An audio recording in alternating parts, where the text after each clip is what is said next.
So somehow you slipped into the mansion without being detected. I can neither confirm nor deny your accusation, if the action in question even took place. And you avoided his security systems, guards, and gained access to his systems. Assuming I did any of that, is there something wrong? Hardly. If you were there, and we have evidence you were, then you must have had a good reason. And I'd be curious to know what you found. I'll bet you would, but I really can't say anything more without a lawyer present, Leyland. Do I get a phone call, or...? Fine. You seem to take pride in being untraceable, Thornton. It's an impressive skill, and one that's wasted in government. Video footage was recovered from the security cameras at the mansion, although not many cameras were left intact. So why the questions, then? Obviously, you know everything that happened in the mansion already. Not exactly, because you weren't the only one attacking the place. Just like the embassy. True. The two missions had a lot in common. Mostly wrong place, wrong time, bad coincidences, all that. Or perhaps you're not a lone agent after all. There's only so many coincidences that can happen before they stop being coincidences. You're gonna hurt my street cred with comments like that. I value my alone time. Whatever the reason, Braco certainly has a way with trespassers. I heard he captured the leader of the attackers. Tortured them. I wouldn't put it past him. He's got a temper. So you didn't come across a victim? No signs of anyone being tortured? Nothing you heard or saw? Nope. As far as you know. Then whoever was being interrogated must have somehow been able to get away when you had your fight with Braco. Or they were rescued. Maybe. And maybe whoever rescued them didn't like the thought of leaving someone to die at Braco's hands. But hey, that's just a guess. Sounds like someone with a code of ethics. If you're fishing for information, you're wasting your time, Leyland. Perhaps. No, more like definitely. You're a stubborn man, Thornton. So am I.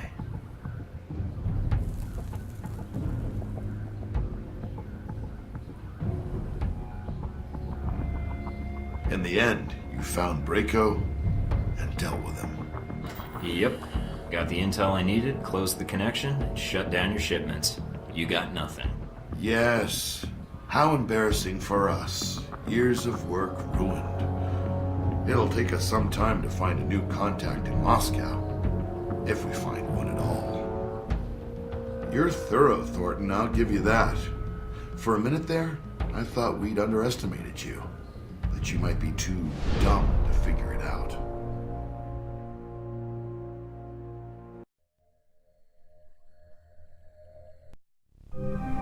So, he underestimated me and thought I was too dumb to figure it out. Looks like Surkov's in for a surprise. Then you have the upper hand. I don't think anyone knows what happened in the mansion, and Surkov's already under the radar. Might be a little too early for congratulations. I still need to get Surkov. Got a fix on where he's hiding yet? In doing the background check, I run a batch file to track any connections or equities Surkov has in local companies, especially dummy corporations. One rose to the top. Molotech. It's local, and it's been shut down for months. Why Molotech? Because the batch file also checks keycards, cell phone, and internet activity, and all of those have been detected at Molotech in the past 24 hours. And, according to the timestamps, not long after you paid Surkov a visit in his office. Then we've got a job to do. I'm heading out. Careful, Mike. I don't know if Surkov's expecting you, but... I'll be careful. I promise I won't blow up anything or shoot anyone unless I have to.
this week as the home of Konstantin Brayko, reported to be the head of one of the most powerful organized crime families in Moscow, was attacked by rival gang members.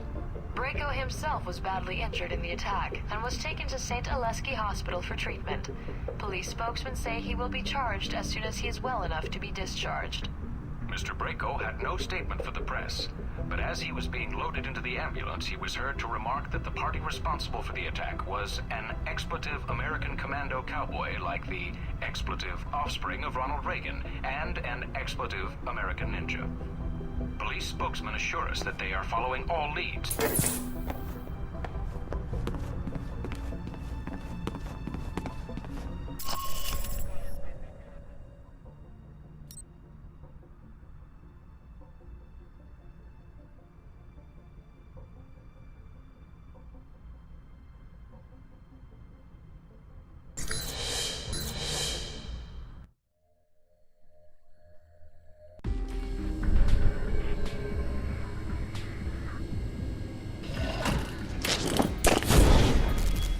In the lobby.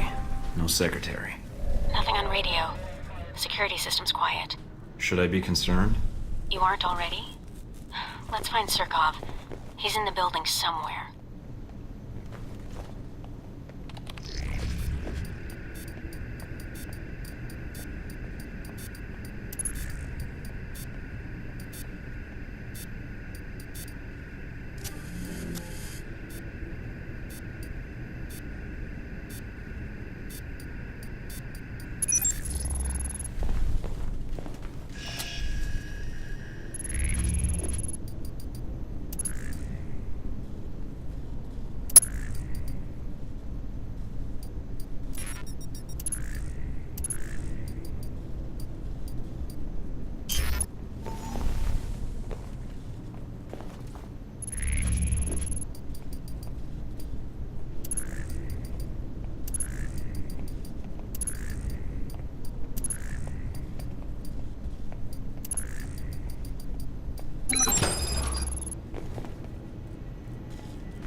Looks like Surkov's employees are pulling a late night, and they're armed.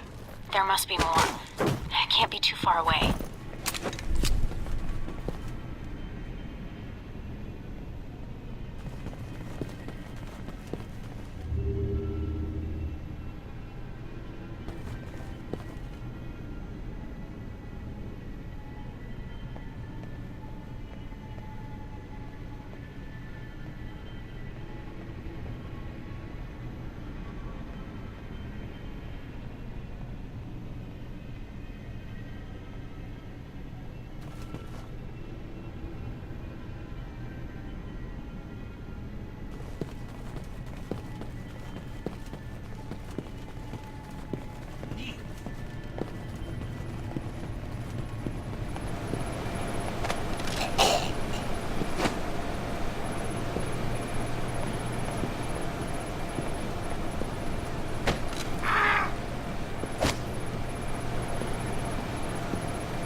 Mike, I think Surkov's trying to leave.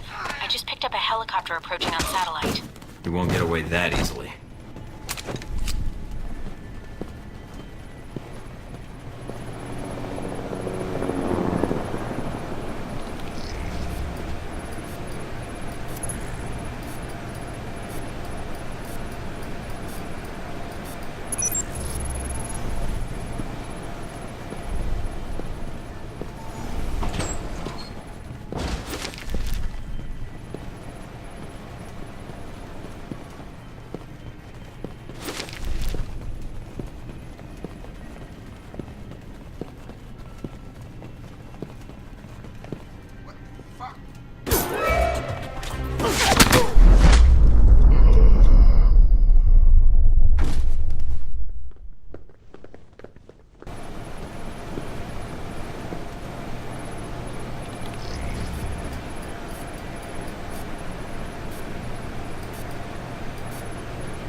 knee. Almost there.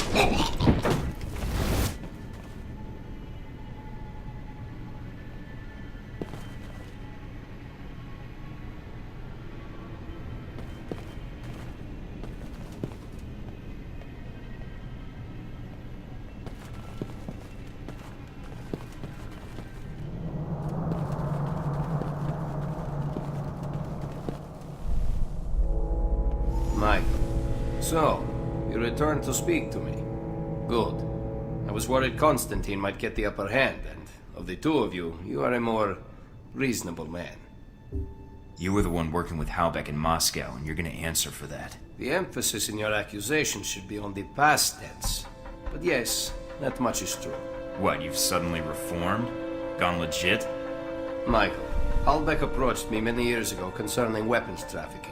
The relationship over time proved profitable to both of us, until recently. I deal with intermediaries, but they share Halbeck's arrogance and unwillingness to negotiate in a changing market.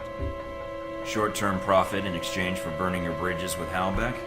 Are you sure you're a businessman? Yes, a territorial one.